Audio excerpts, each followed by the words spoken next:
Voy a hablar de intelectuales en el ámbito religioso, muchos de ellos en España, los hermanos de Isidoro de Sevilla, que todo, bueno, la gran mayoría conoce a Isidoro de Sevilla, que aparte de ser o de lo que fue obispo de Sevilla, el propio Isidoro fue erudito y también teólogo, hispano-visigodo. Bueno, pues sus hermanos también estuvieron en el ámbito de la religión como estuvo el propio Isidoro de Sevilla.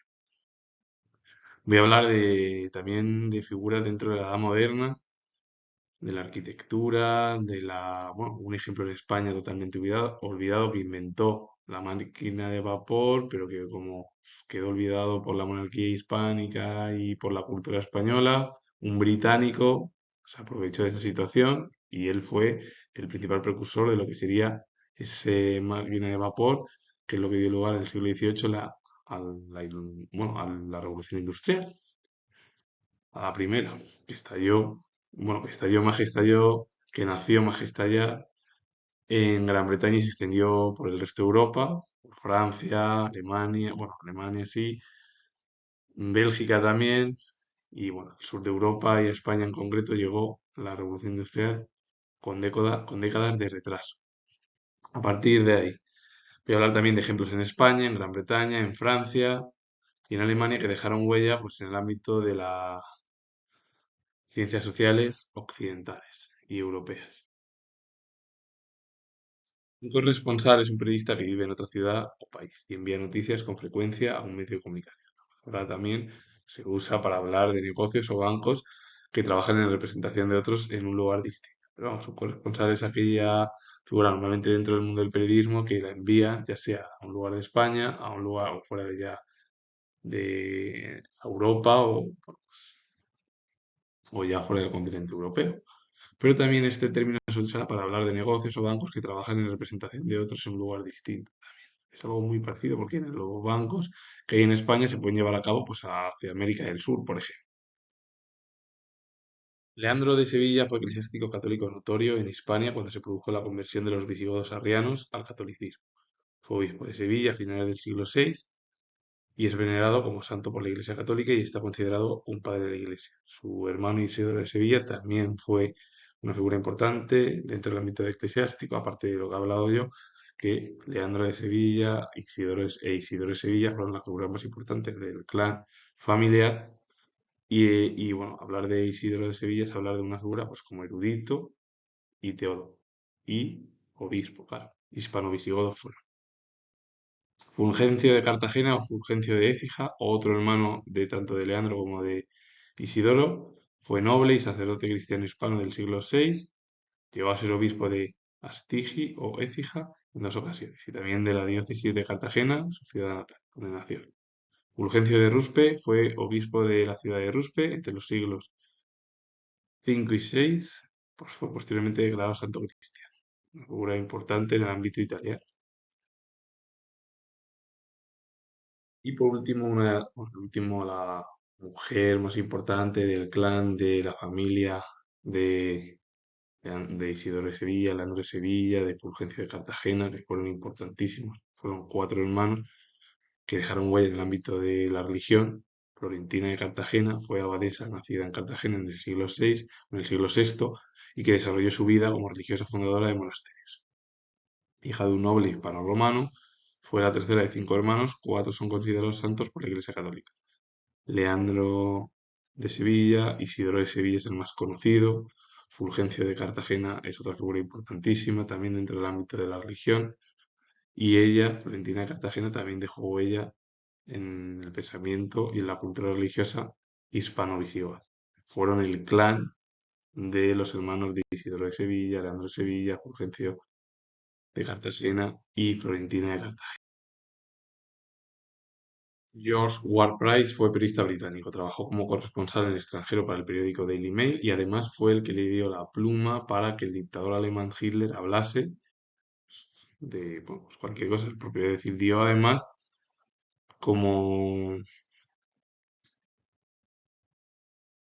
idea a un dictador que bueno, no tiene mucho sentido, pero bueno, esto es mi opinión, eh, a explicar sus propias versiones. Pero bueno, estuvo además cercano a esa estructura alemana, fue enviado allí. Es como que le dio la pluma, entre comillas, a Hitler en su momento, cuando fue corresponsal fuera de su país. Pero bueno, algo extraño de la historia, pero que también mi opinión es que todos deberíamos de comprender. Y para que quede bien entendido y bien explicado lo que he dicho anteriormente, lo que yo no he explicado es que ahí está bien entender la historia. Da igual, te guste más o menos un periodo, ya sea vergonzoso o positivo, por ejemplo, periodos vergonzosos en la historia, como la dictadura de Primo de Rivera, de Miguel Primo de Rivera, nada tiene que ver con su hijo, José Antonio Primo de Rivera, es verdad que su hijo estuvo dentro de la Falange, igual que María Prima de Rivera, que fue la hermana además, y que estuvo dentro de la estructura franquista hasta que la dictadura cayó directamente. Y para entender lo que digo yo sin historiador, que pueden gustar más o menos, pero con es como la dictadura de Primo de Rivera, la dictadura de Franco, de Hitler, de Mussolini, de Dolf, de Horthy, de monarcas en Yugoslavia que se autoproclamaron ellos mismos dictadores monárquicos durante el periodo de entreguerras y desde 1914 o bueno, posteriormente hasta el final de la Segunda Guerra Mundial. Tampoco me gusta a mí mucho, pero sí hay que estudiarlo y entenderlo, la dictadura estalinista y toda la Unión Soviética, por ejemplo,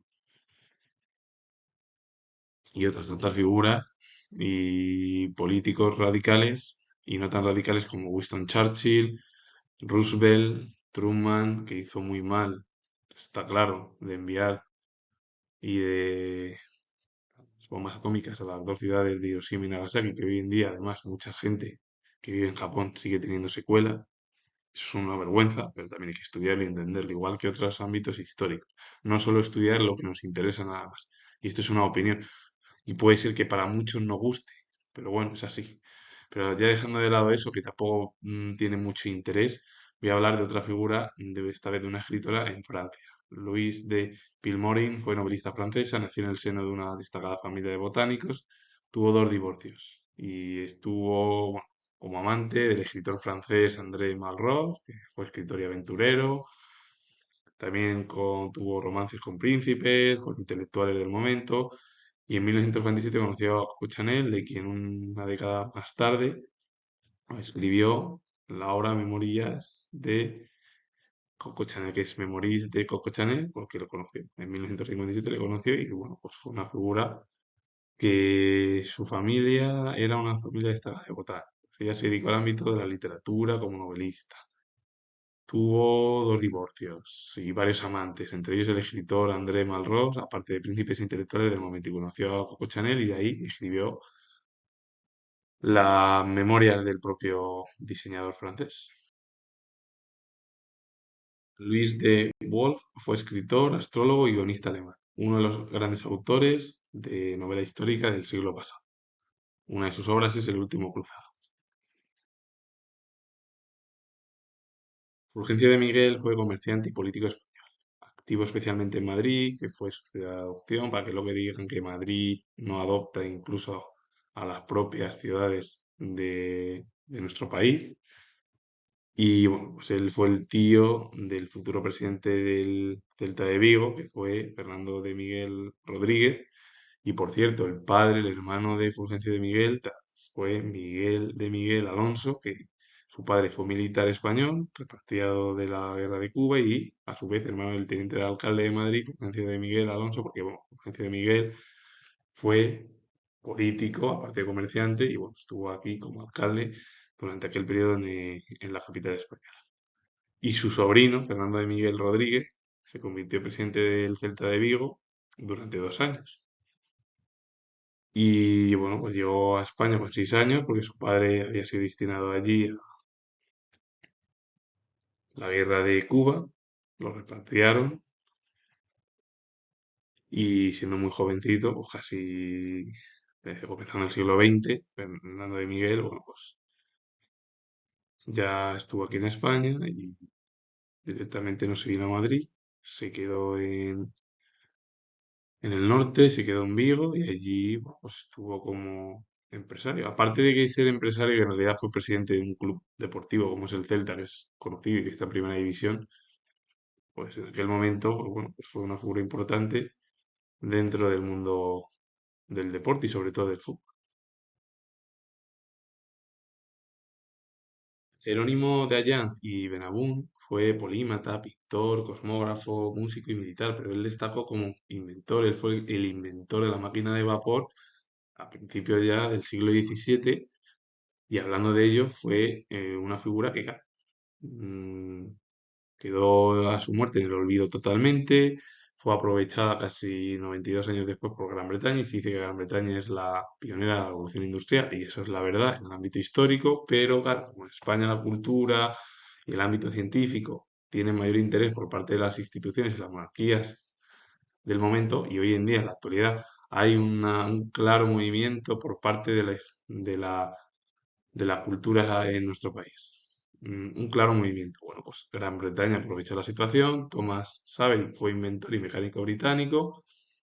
Desarrolló una máquina de vapor que en su época constituyó un gran avance en la industria minera, y eso dio lugar a que esa máquina de vapor diese lugar a la construcción del tren de vapor, de un montón de inventos y automóviles para cambiar o realizar un cambio del siglo XVII al siglo XVIII que se le conoció como la Revolución Industrial, por la cantidad de inventos que realizaron muchos científicos e inventores y mecánicos en aquel periodo en Europa. Pero claro, siempre pasa que España es pionera, pero se olvida todo. Así pasa, y claro, como somos tan propensos a dar mayor voz a la forma cultural, pues así nos va, y bueno, pues que nos gusta dar mucha voz a la cultura. Pero bueno, todo queda en lo que queda. Y es así, somos pioneros de la cultura en nuestro país. Andrea Palladio fue arquitecto italiano, el que había de ser uno de los mayores arquitectos de la Italia renacentista, de aquel periodo de Italia en el Renacimiento, llamado a tener una proyección internacional muy superior a la mayor parte de sus coetáneos. Fue hijo de un molinero y se formó como cartero, principalmente porque fue la primera profesión que obtuvo en Vicenza cuando era, pues, joven o en su periodo de juventud, y finalmente se convirtió en uno de los arquitectos más destacados del momento, siendo, bueno, desde joven, pues, cartero. Y su padre fue molinero, por ejemplo. Y la obra que se encuentra al lado del artista y del arquitecto italiano, la Villa La Rotonda en Vicenza, donde además él ejerció prácticamente su vida laboral de joven, y ahí se encuentra una obra que es muy importante y muy conocida en el mundo occidental y sobre todo en Italia, porque Italia fue la cuna del Renacimiento. Fue como la recuperación de la cultura grecolatina o grecorromana, como se quiera denominar, y a partir de ahí, pues con ello finalizo. Si os gusta este vídeo, darle a like, suscribiros, comentar, y repito, no, que soy historiador, y nos vemos ya en el próximo.